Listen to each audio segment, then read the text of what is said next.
Welcome back to the channel, where we unveil the unfiltered, raw and real events of the British monarchy.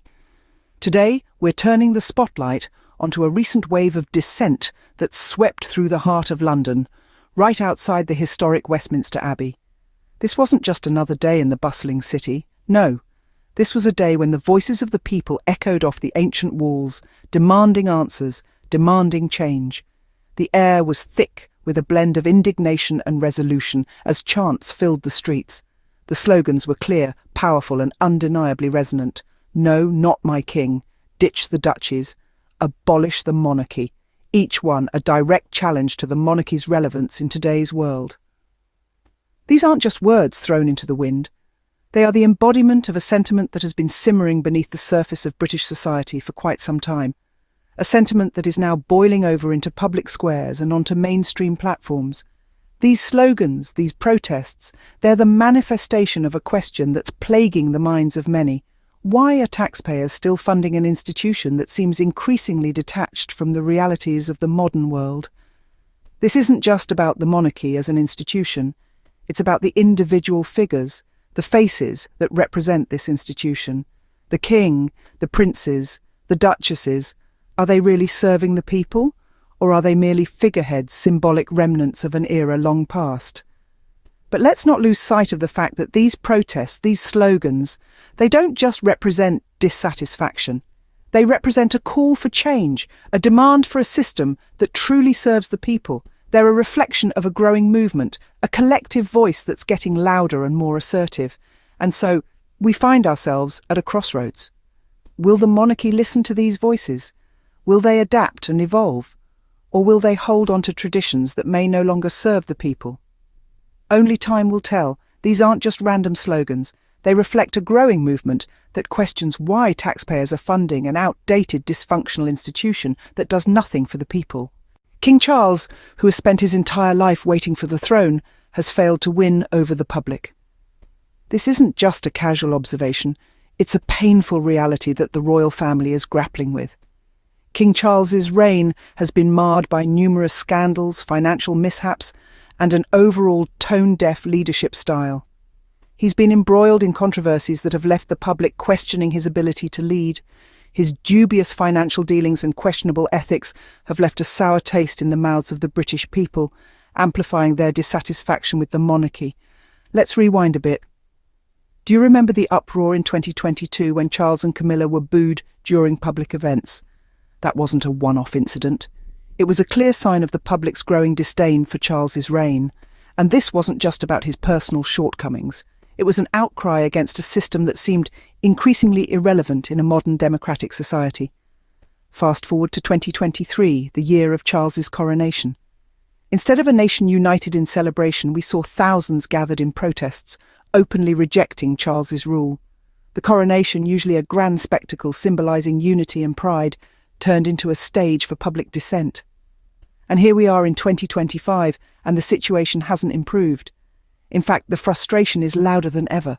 The protests against Charles have now become a common sight, an undeniable testament to his unpopularity. But amidst all this, what has been Charles's response? Public relations attempts that come off as insincere and out of touch. But the people aren't fooled. They see through the empty gestures and hollow words. They don't want a king who can't connect with them, who can't understand their struggles and who can't lead with integrity. Charles's reign, rather than ushering in a new era of monarchy, has only deepened the cracks in an already crumbling institution. Despite his lifelong preparation for the throne, Charles has proven to be a weak leader, unable to win the support and respect of his people. His reign has only fueled the anti-monarchy sentiments, pushing the institution closer to its possible end. People aren't fooled by his PR attempts. They don't want him as their king. It's a harsh reality, but it's the one the monarchy is living in today. And let's not forget William and Kate, the so-called modern royals, the picture-perfect couple, always smiling under the spotlight. But let's scratch beneath that polished surface, shall we? These two are already facing backlash for their lack of transparency and their secretive lifestyles. Many see them as the future of the monarchy, a fresh face to an ancient institution. However, their actions tell a different story. They claim to be advocates for mental health, education, and the environment, but their actions often contradict their words. They jet off to exotic locations for vacations, leaving a massive carbon footprint. They use the Duchy of Cornwall's income, taxpayer money, to fund their lavish lifestyle while the UK struggles with economic issues and social inequality. Then there's the matter of their home, Kensington Palace. Millions of pounds from the public coffers were spent on renovating their royal residence, yet they refused to disclose the total cost of the renovations. Why the secrecy if there's nothing to hide? And what about their public duties? Kate often disappears from public view for weeks, even months at a time. When questioned, the palace cites private family time. But isn't she a public figure funded by the public? Doesn't the public deserve a little more transparency? As for William, he seems to avoid any real accountability.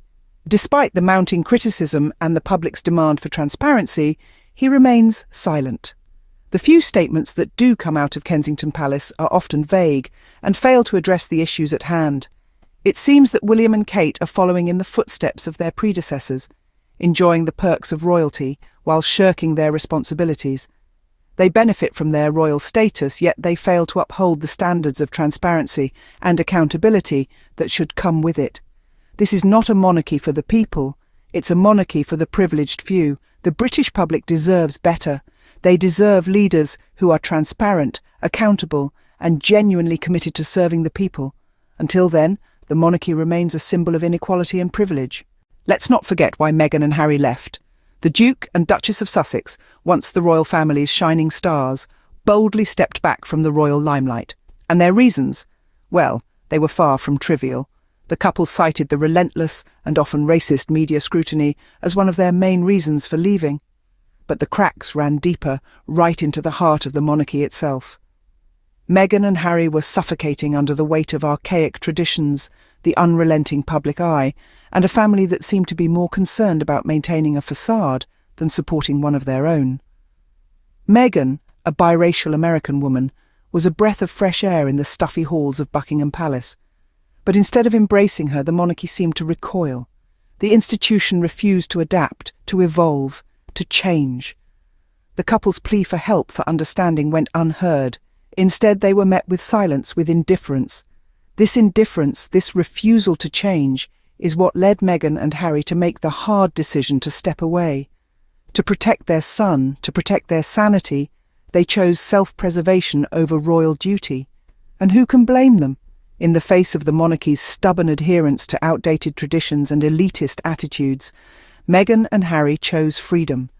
They chose to break away from the royal expectations, the stifling protocols, and the relentless scrutiny.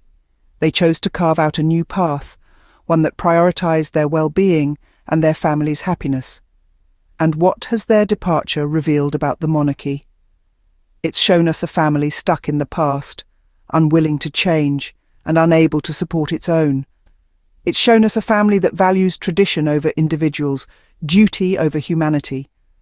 Harry and Meghan saw the writing on the wall. They escaped before they got dragged down with the sinking ship, and history is proving them right.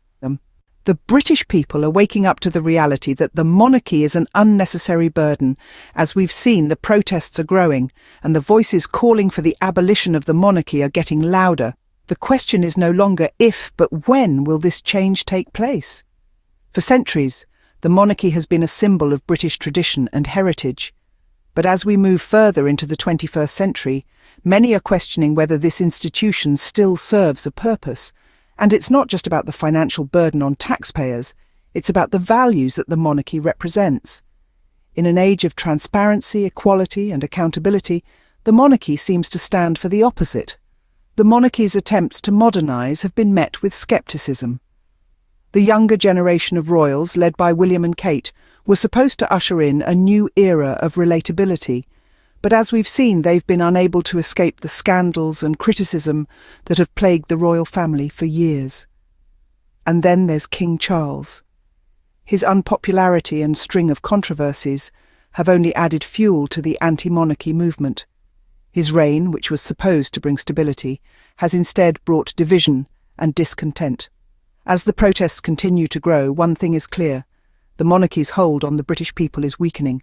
The institution that once commanded respect and reverence is now seen as out of touch and irrelevant.